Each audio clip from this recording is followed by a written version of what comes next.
നമസ്കാരം. ഞാനിപ്പോൾ ഉള്ളത് ഗംഗാവലി പുഴയുടെ തീരത്താണ്. അർജുൻ ഓർമ്മയായിട്ട് ഇന്നേക്ക് ഒരു വർഷം തികയുകയാണ്. 2024 ജൂലൈ 16-ാം തീയതിയാണ് ഈ ഒരു ദുരന്തം ഉണ്ടാകുന്നത്.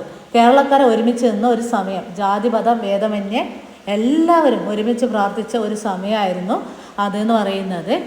ഈ ഒരു മലയാണ് ഫുള്ളായിട്ട് ഇടിഞ്ഞിട്ട് ഗംഗാവലി പുഴയിലേക്ക് ചേർന്നത്. മണ്ണും വെള്ളവും ഒക്കെയായി ആ ഒരു അവസ്ഥ പറഞ്ഞറിയിക്കാൻ പറ്റൂല. അത് കാണുമ്പോൾ തന്നെ സത്യമായിട്ട് നല്ല പേടിയുണ്ട്. അതിലൂടെ ഒരാൾ പോകുമ്പോൾ പറയുകയും ചെയ്തു, ഒരുപാട് സമയം ഇവിടെ നിൽക്കണ്ട, അതായത് ഏത് സമയവും മല ഇടിഞ്ഞ് വീഴാനുള്ള സാധ്യതയുണ്ടെന്ന് പറഞ്ഞു. ലോറി പാർക്ക് ചെയ്ത് അവിടെ റെസ്റ്റ് എടുക്കുകയായിരുന്നു അർജുൻ.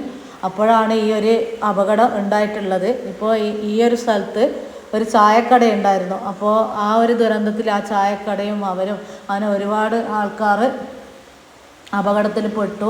അങ്ങനെ ഒരുപാട് വീടുകൾ, അവിടെ ഒരുപാട് നാശനഷ്ടങ്ങൾ ഉണ്ടായിട്ടുണ്ട്. 72 ദിവസം കഴിഞ്ഞാണ് അർജുൻ്റെ മൃതശരീരം കിട്ടിയത്. അതുവരെ അർജുൻ്റെ ലോറി ഡ്രൈവർ മനാഫക്ക അവിടെ തന്നെ നിന്നു. ഞാൻ അമ്മയ്ക്ക് കൊടുത്ത വാക്കാണ് അർജുനെയും കൊണ്ടേ വരുമെന്ന്, അത് ഞാൻ പാലിച്ചു. ആ വാക്കുകളൊക്കെ ഇപ്പോഴും മനസ്സിലുണ്ട്. ഈ ഒരു സമയത്ത് അർജുനെ സ്മരിക്കുന്നു. അതോടൊപ്പം തന്നെ മനാഫ്, ഈശ്വർ മൽപെ അവരുടെ പ്രയത്നങ്ങളും ഓർക്കുന്നു. അവരും ഒരുപാട് ഇതിനു വേണ്ടിയിട്ട് പ്രയത്നിച്ചിട്ടുണ്ട്. Thank you.